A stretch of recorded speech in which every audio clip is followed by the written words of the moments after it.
So this is our design and development facility. This facility is dedicated for mechanical and optical development. So you can see all the parts here, which we have developed so far. We develop here sights, reflex sight, thermal sights, or normal surveillance system. Whatever is wherever we require optics and mechanical, we use this facility. We use this facility to make the design the products. You can introduce your team also then. Okay. So this is my team. So Gaurav, Sahil, Chetan, Shreyash, they all have a really very good background in their respective professions. So they are from mechanical, optics and electronics backgrounds. So we design overall like complete product here from scratch, including electronics, then mechanical housings or any mechanical parts are included in that. Then since we are into electro-optics, optical products, so we also design optical lenses and elements here.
Hello. So the first facility that we inaugurated was a dedicated electro-optic repair center. We say it's one of its kind, which means that any equipment related to electro-optics, and basically it's like a thermal camera or a long-range surveillance system. If it's defective, it can be brought out of a facility, and we will be a one umbrella solution to ensure that the unit is back to its normal functioning. That is the idea of the first facility. It happens to be one of its kind in the private domain. The second facility was the electro-optic division facility, wherein we made a revolutionary breakthrough in an advanced air purifier system with an air quality monitor, which not only monitors the air but also controls the air pollution, and which is always seen on the monitor itself. Now coming back to the second facility, you are talking about the air purification system. How is it going to impact the atmosphere within, let's say, very specifically within the cities?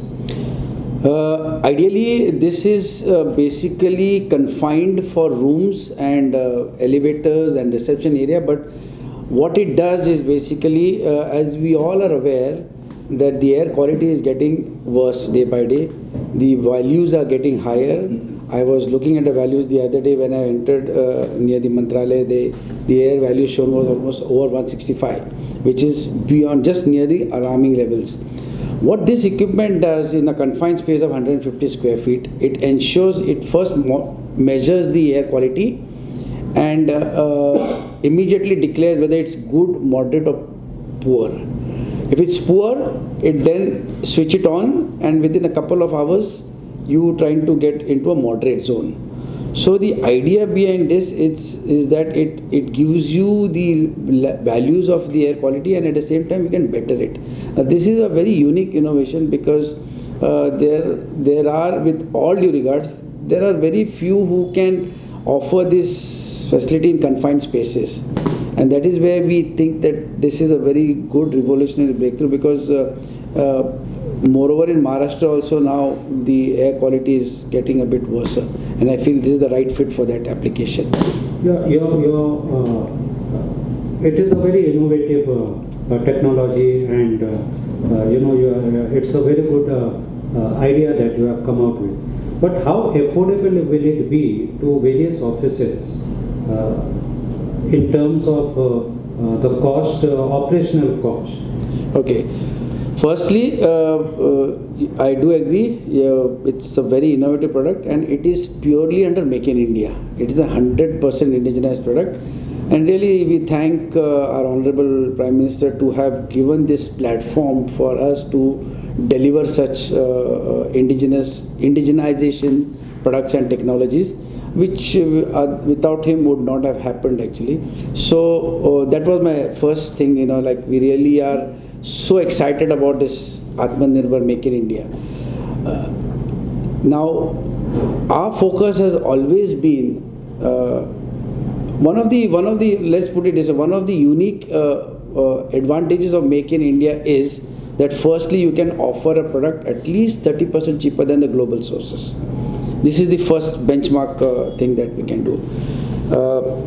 Our product is so affordable that we have listed in the Amazon portal for 11,800 rupees, in which it is an advanced air purifier system which not only ensures that it can kill the viruses and bacteria, but at the same time it can also better the air quality. So you mean to say that if it is installed within 150 square feet of an office enclosure, the air quality will be improving tremendously? Yes, it mostly we will get the air quality from poor to good level. The quantum of time will again depend upon the extent of the air particles that are there, because significantly this absorbs a 5 micron air particle also. But yes, you will see it happening, because the moment you enter the room and you start this unit, you will get the air quality in that room, and the moment you switch it on, we normally see at least a 25% improvement in the air quality within 2 hours. Oh, that's excellent. Yes. Has this been patented, and do you foresee any intense demand for it in the near future? How have you postured it in the market segment? Yes. In fact, when we first started this product under Make in India, we actually had built it for also trying to handle COVID particles. It was done in those days, and which is why this product also has a very safe ultraviolet lamp, which ensures that not only the bacteria are eliminated from the air, but at the same time, if there is any other foreign particle in the virus grade, which has a amino acid layer, it ensures that it can even disintegrate that particle. Potential is humongous. The reason why, because the initial phases of infections or sicknesses happens because of air, and if you can give very clean and pure air to the people who are moving in the streets or sitting in the offices, then a lot of these viral infections can be eliminated with all due regards. I know about an article where there was this exercise carried out in UK. This was a channel which was published in one of the YouTubes also, and what they did was in the UK, because it's a confined space and carpets around, there's a lot of dust particles that remain in the room, and we've seen that there have been a lot of sicknesses that are happening because of this dust particle, and they tried using these type of equipment, not our equipment but a similar sort of equipment, and they found out that the air quality has improved. And this message is now getting into an awareness mode all over, which is what Probe does into trying to build this with an air quality monitor, because as it stands, it's very difficult for somebody to gauge whether this product is actually effective or not. Now, the introduction of an air quality monitor in the system now speaks itself that this product can obviously not only monitor the air quality but also better it. What is the volume do you see of the business segment in India? Let's restrict it to India discussions. What is the volume in terms of capacities and in terms of rupees? When we first started this venture, we built an assembly setup that could produce around 25,000 per month. And there were a lot of entrepreneurs and corporate companies who came forward and tried to buy it out on a monthly basis. And but as it stands today, with the air getting more difficult in, especially even the northern areas in Delhi and Mumbai and Maharashtra,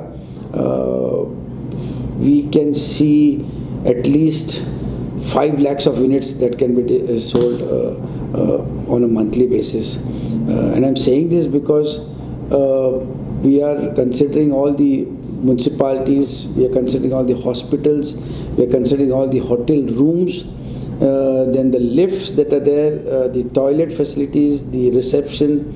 So, and one of the biggest application that has come in the light is in the cars. So the cars obviously also, because it's a confined space, there's a lot of dust particles. People don't want to open their windows because of the air conditioning, and then so one of these activities was carried out by one of our buyers in Delhi, and he saw a distinct improvement in the quality of air within the car.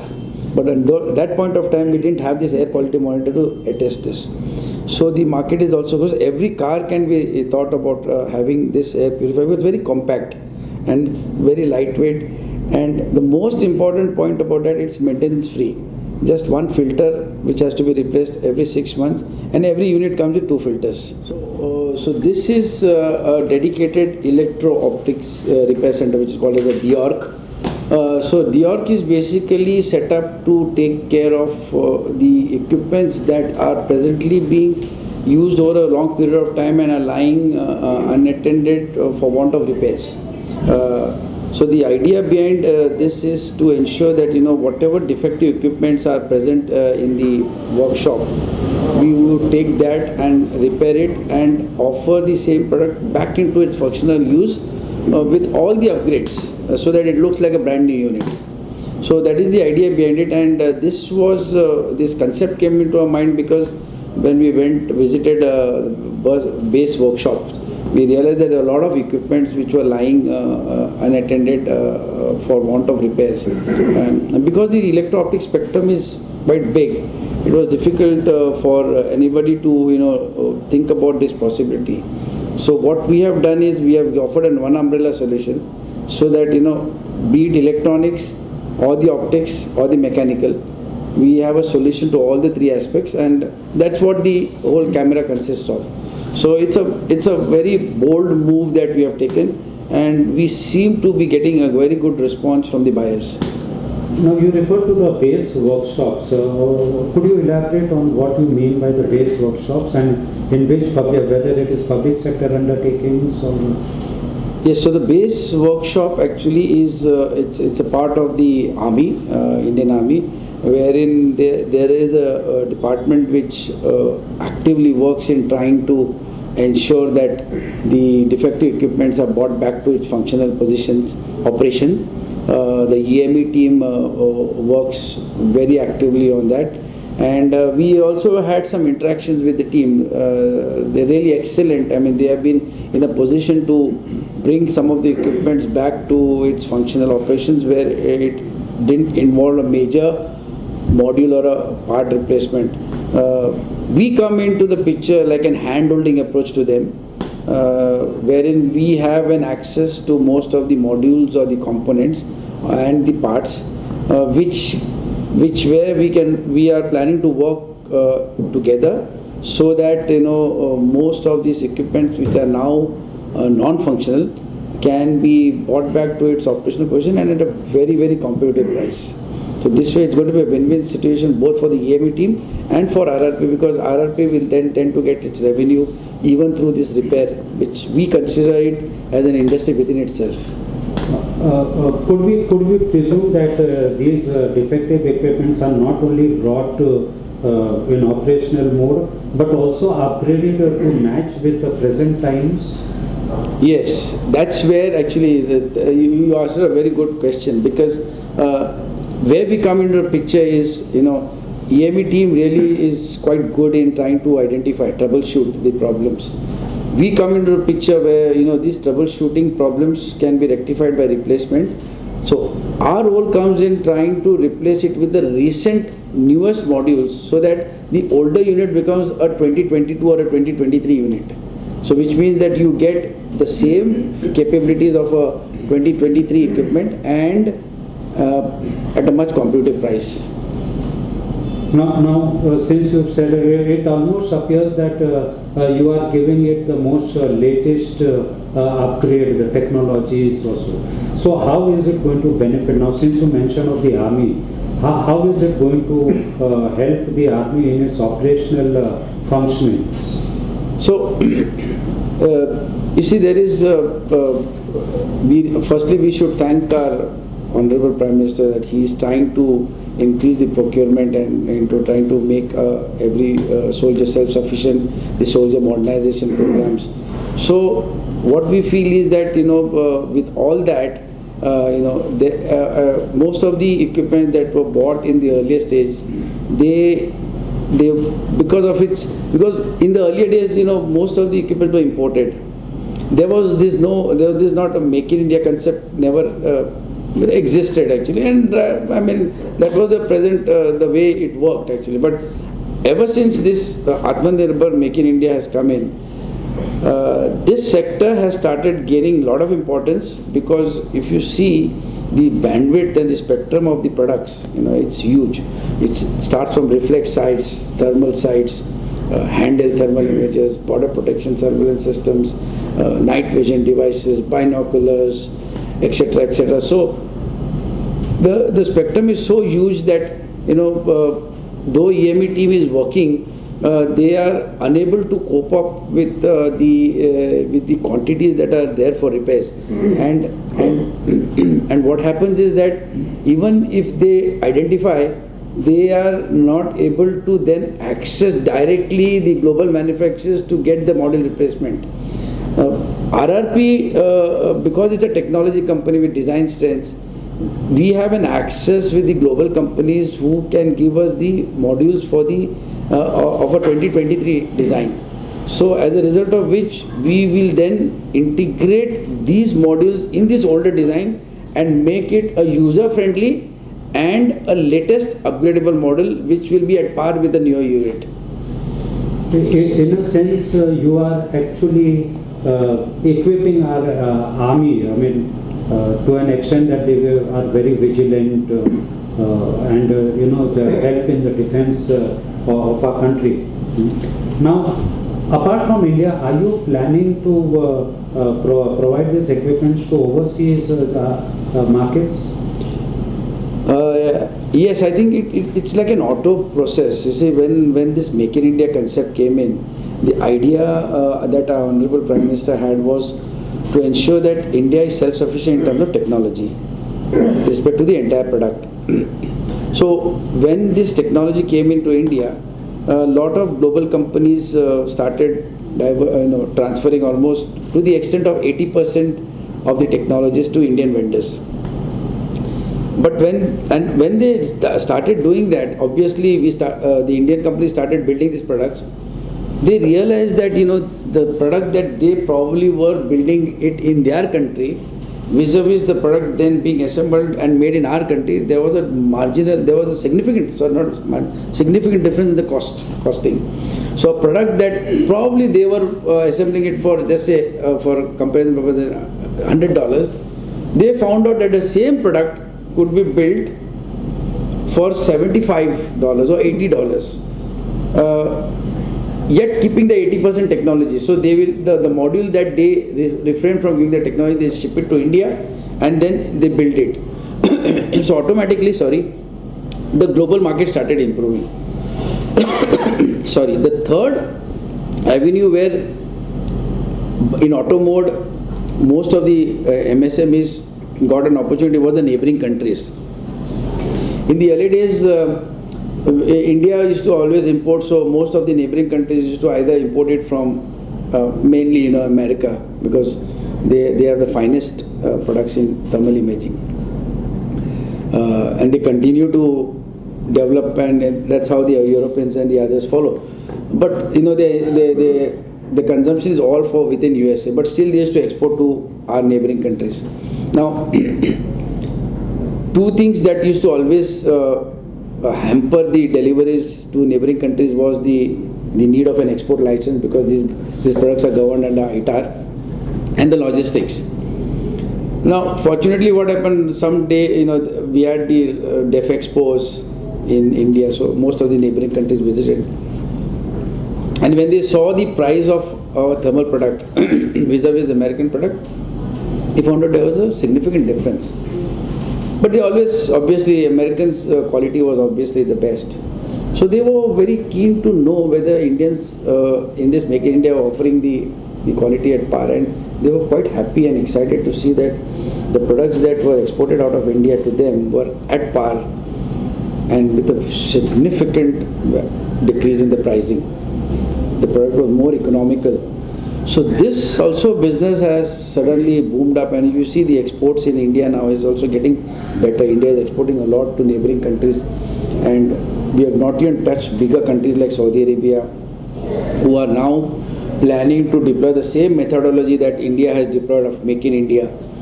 So India, as an MSME, to summarize, I see three markets. I see the Indian market, for which I have always been, we've gone into this journey only to make that India is self-reliant, because my idea, I have been from a background which I have been almost 3 decades of exposure, and initially I contributed in the nuclear fraternity under my mentor Dr. Anil Kakurkar sir.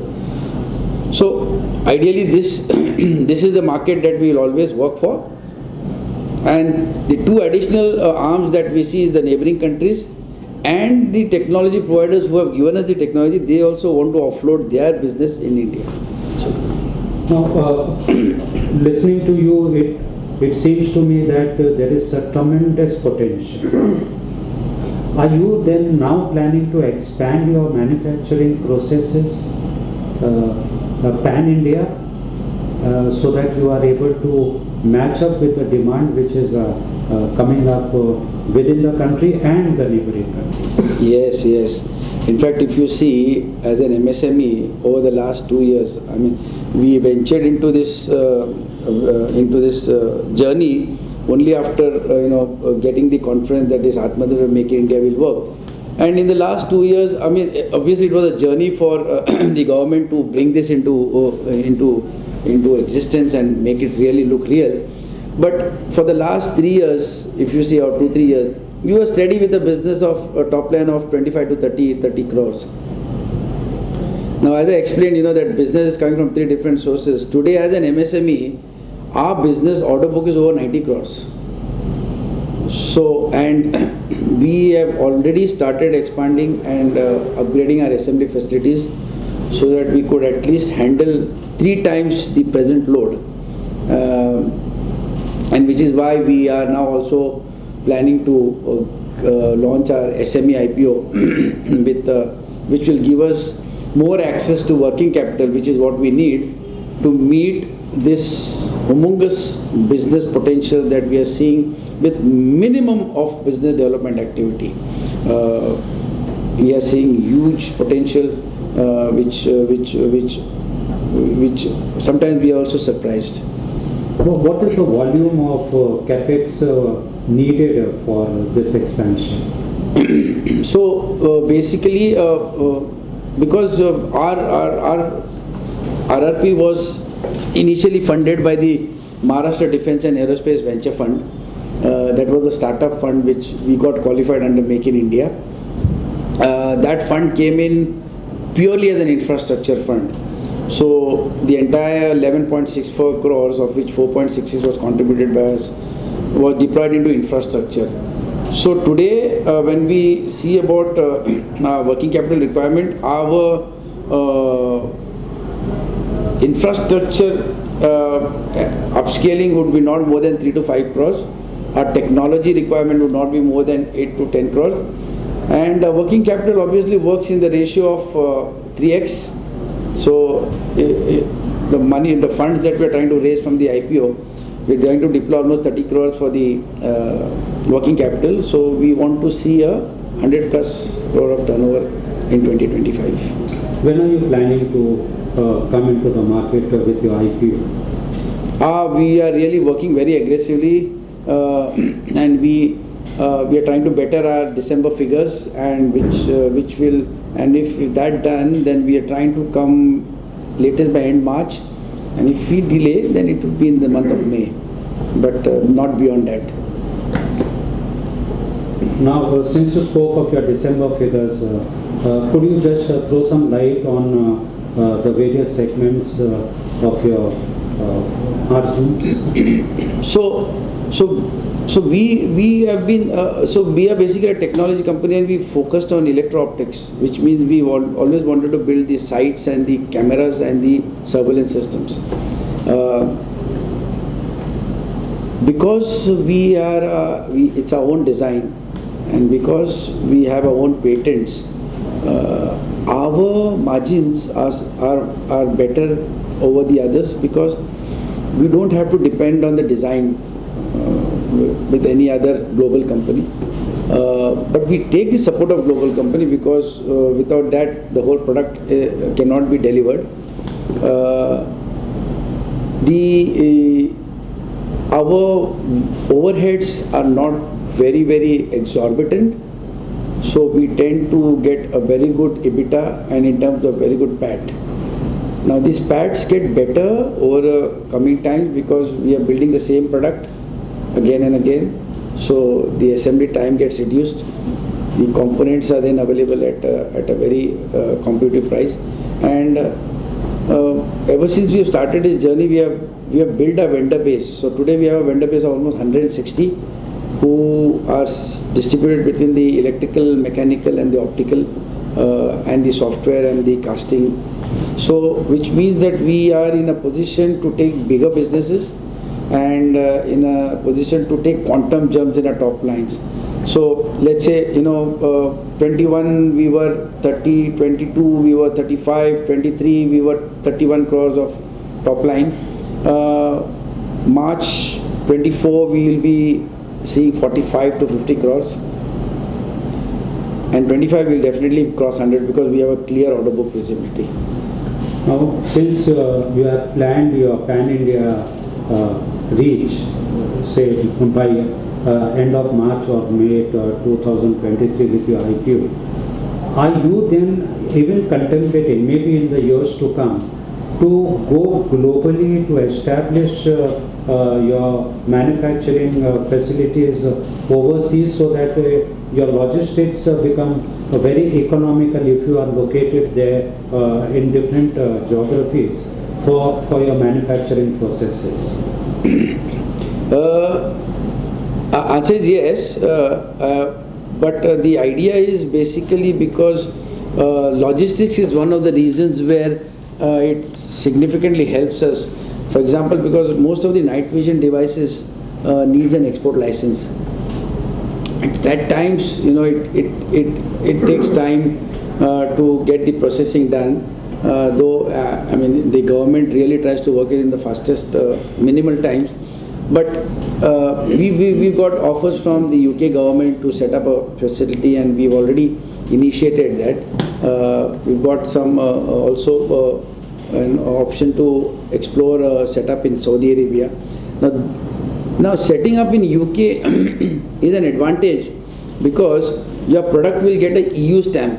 So it's a European stamp, which allows us to then assemble the product in UK and deliver it globally elsewhere, so that the businesses that needs minimal delivery times, and wherein you feel that the export license can take some time, those businesses can be targeted from this global thing. So ultimately it's a cumulative revenue gain, and it is going to help the company, and also the global impact also will give us a very good significant mileage all over.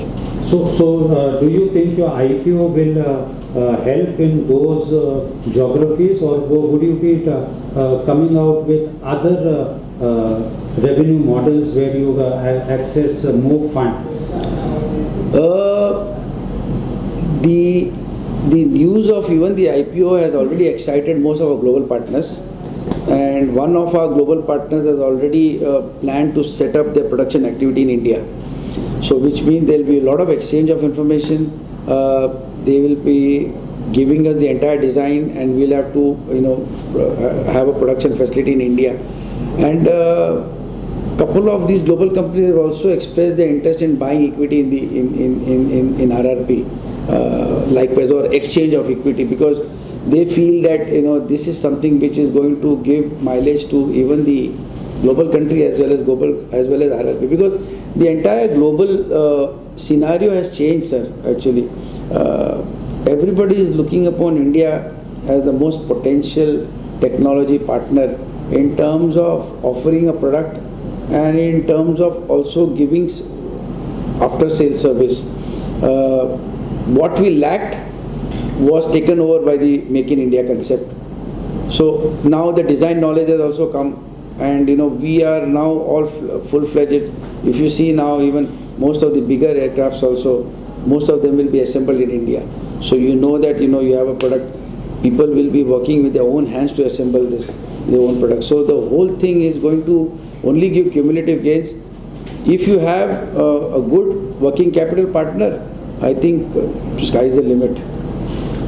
By which year do you expect RRP to be a 100 crore turnover company? 100 crore turnover? Yes. 2025.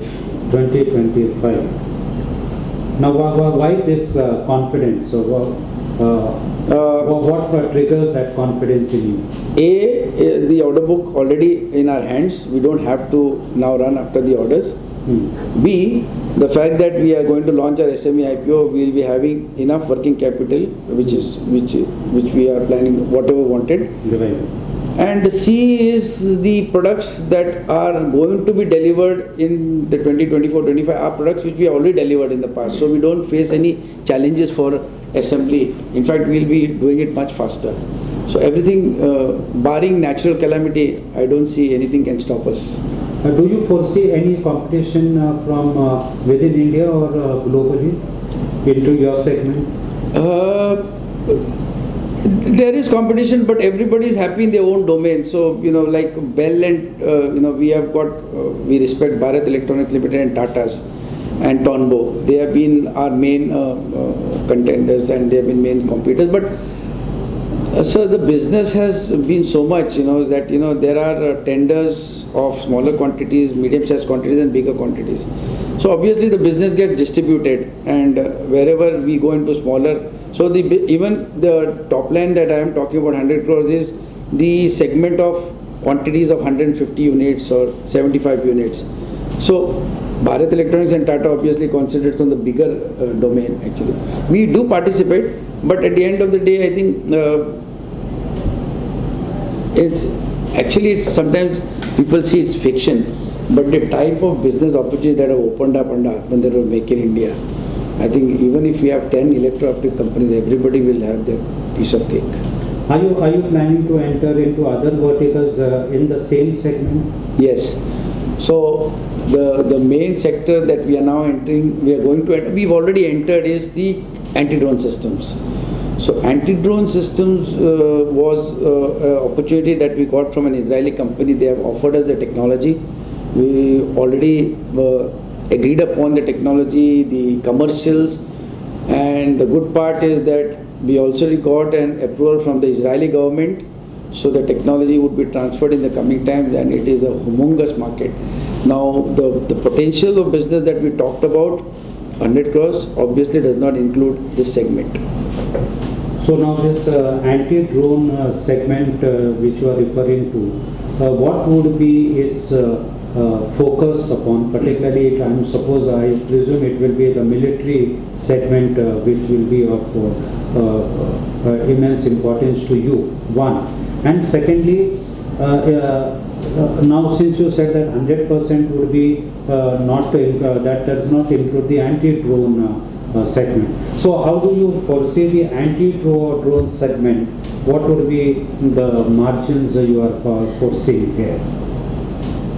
So, in the anti-drone segment, the margins will be slightly better than the electro-optic segment, simply because an anti-drone system is a blend of RF, jammer, control system and the electro-optics. So which are 4 big modules, and we will have all these built under Make in India with the technologies in.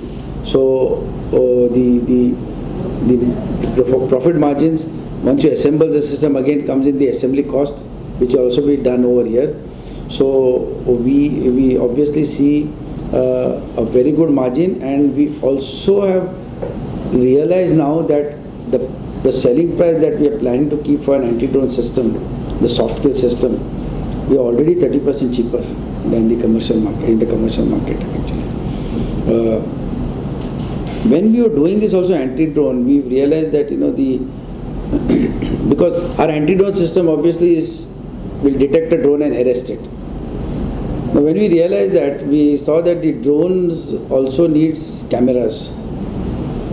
So we got a very good opportunity from a DRDO project also to build a drone camera, and we were very successful. We also did a munition program for solar industries, wherein we supplied 4 drone cameras, and that was another sector that has opened up in a very big way. And we have found out that our cameras, drone cameras, are being preferred, obviously because we carry the EO technology with us. So we are presently also trying to talk with one of the customers to supply almost 10,000 cameras over a period of 4 years. So which means that this is a segment that it obviously when anybody looks at it, it looks like fiction. But once you enter into this defense industry, you will realize that this is all a reality.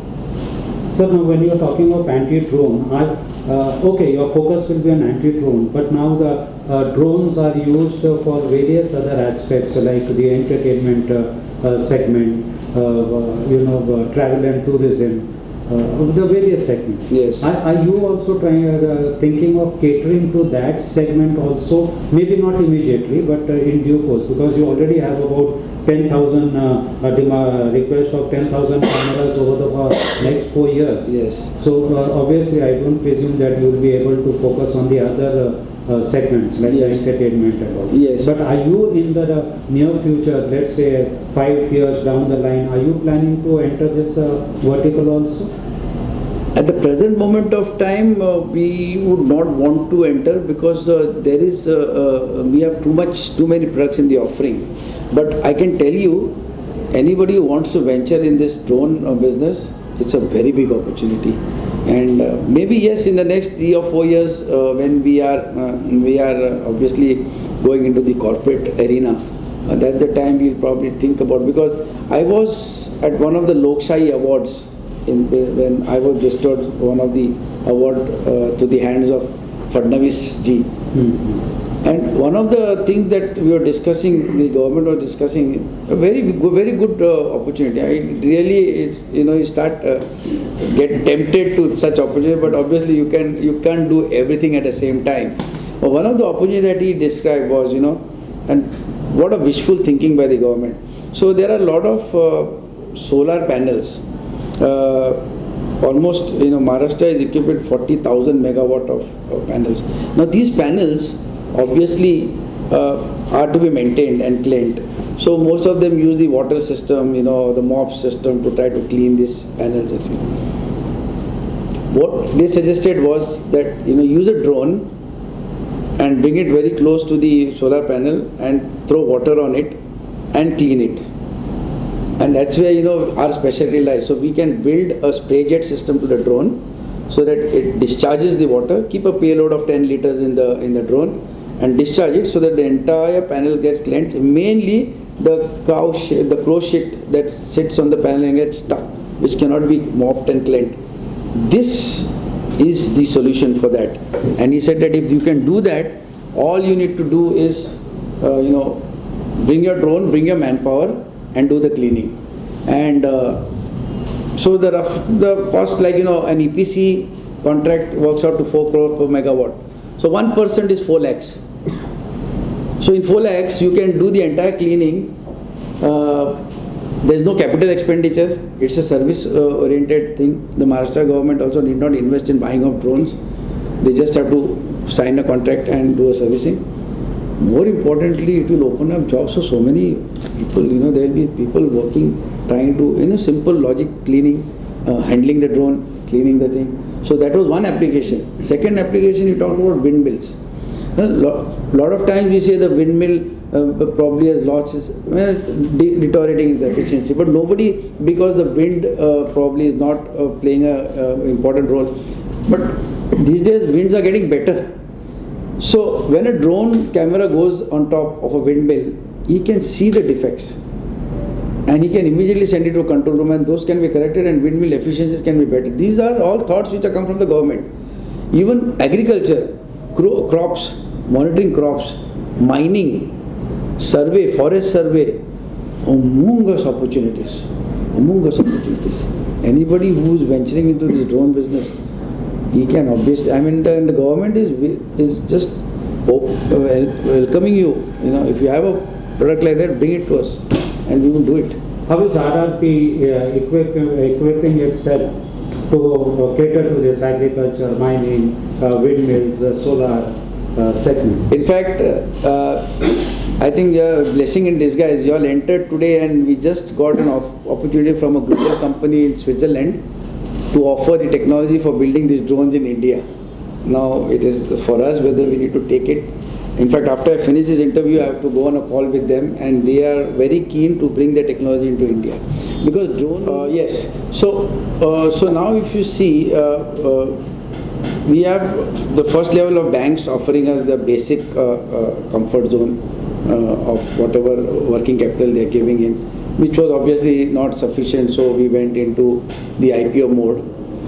One of the other things that has happened, which has emerged out of this defense market, is a lot of these corporate companies, very big corporate companies who are not in the defense sector, they have started evincing a lot of interest in the defense. Now the idea is not to earn money out of it. The idea is because they have got a passion of entering into defense. I will not say electro-optics, but more importantly into electro-optics. You have more corporate companies coming in because they feel that electro-optics is the white collar of the industry. It's not a lethal sort of a product where it obviously is the eye of a soldier, and it's the eye of a missile. It's an eye of a rocket. So it is a very important module for any platform-based system. Now what they are doing is they want to come in as a passion. They invest the entire money in the project. So which means that, let's say we are just recently there's a project coming up for almost 10,000 thermal cameras, handheld thermal cameras. It's a very big project, humongous project. RRP in its capacity or even the SMA IPO cannot fulfill. But we are very fortunate that we have approached by a couple of mega corporate companies who are very keen to offer our product for this tender, for this bid. So we will be just the OEM to them, and the entire investments will be from them into this project. So which means that we have another added branch which probably takes care of the shortfall that we feel we would have missed out because of the emerging opportunities that are coming in. And here it is really an endless sort of there's no binding on the amount of investment that come in. So tomorrow if you have 2 or 3 projects of high value, they are all ready to invest into this, because obviously it's the money that most of these companies who are coming in are with very high cash reserves. So this probably, I hope, will answer your question, that it is a blessing in disguise that any opportunity coming our way will not be lost because of any working capital issue. So that means we can conclude that your investor will be smiling all the way to the bank with lots of money in his kitty if they stay invested in your shares.